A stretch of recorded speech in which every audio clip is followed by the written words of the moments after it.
Welcome to the Sabermetrics Network. Today, we're going to open up the mailbag and answer some questions. And of course, I'm joined by Andrew Rothstein. How are you doing? Hey guys. We each have a question. Let me throw out the first one, and it's about Rick Nash. It's quite simply, what do we think about the Rick Nash trade? Well, my take is, I love it for Columbus. I think this is just the type of move Columbus needs to make. For years, they've been built around the franchise player model, which is a fine model. It's just that there's very few players capable of carrying a team, of having a team built around it, and Rick Nash is not it. They've tried, and I don't mean that as a criticism of Rick Nash, because very few players can carry a franchise like that. A couple of years ago, they even relieved him of his defensive responsibilities. He doesn't kill penalties, he doesn't play the tough minutes, and they even tried a number of different line mates with him, including most recently Jeff Carter, and it just didn't work.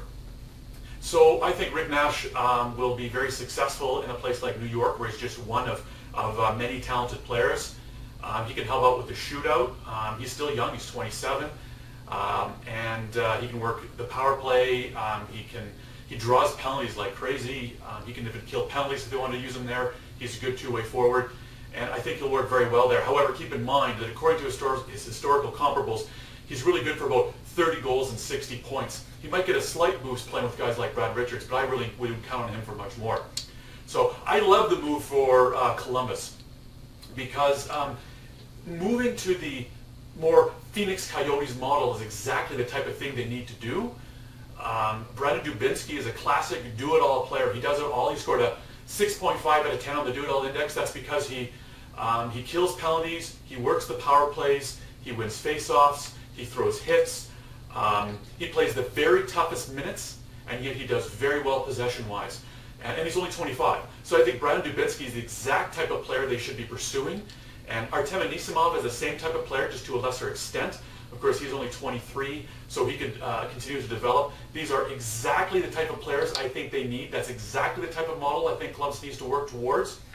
And of course, they also got Tim Eriksson, who is a defenseman prospect. I think he could be great. He could be a top four defenseman. And of course, they got a first-round draft pick. And even in Columbus's hands, a first-round draft pick is a great thing to have. Andrew, what are your thoughts on that?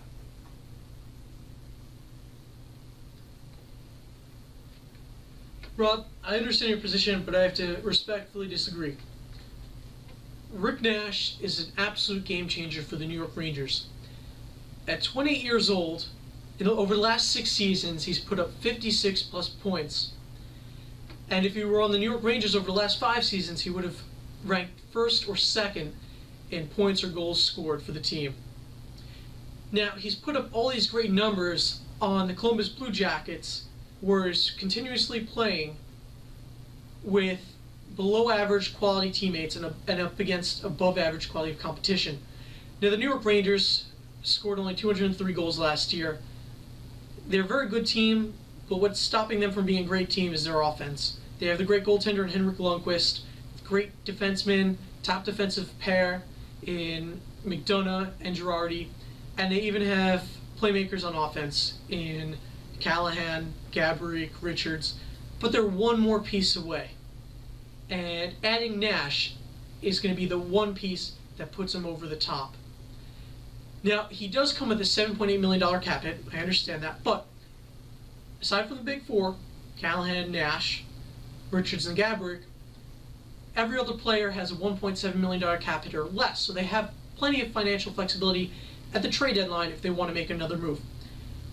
I understand they're giving up Dubinsky and Anisimov and a defensive prospect, but those players are above average players, borderline role players. They're not going to be great. They're not going to be Rick Nash.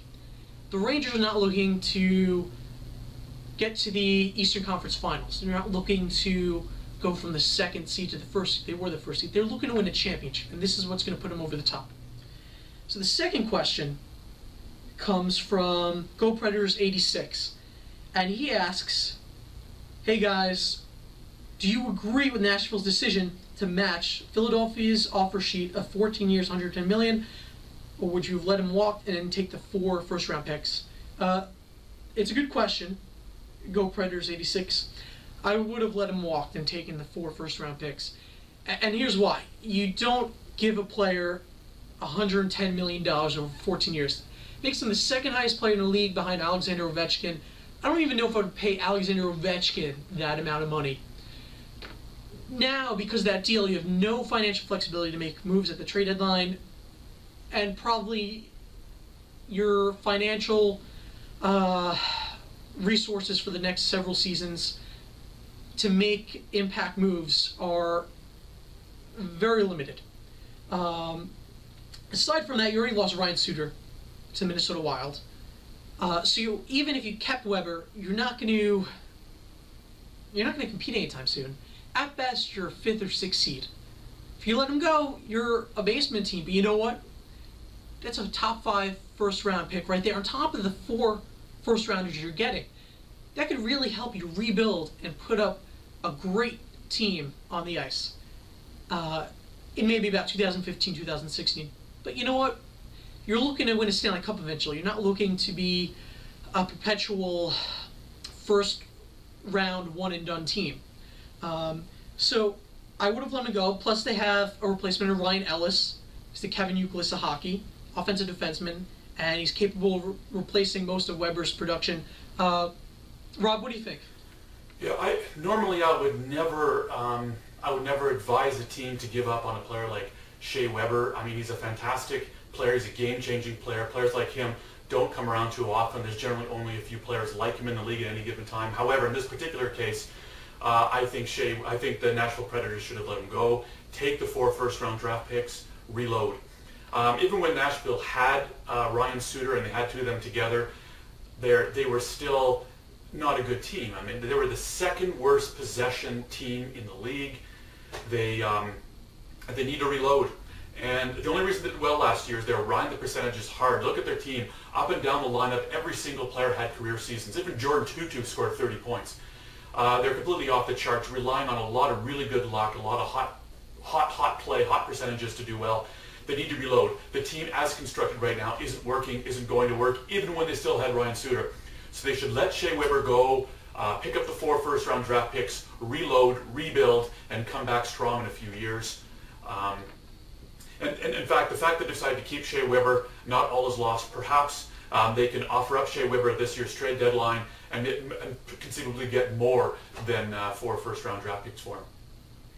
Anyway, thanks for sending us your questions. That's it for this week. If you have more questions for a future edition of the Mailbag, you can send them to me, Vollman at hockeyabstract.com.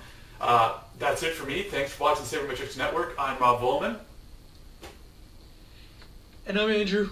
And that's it for this week, and we'll see you guys next week. Take care.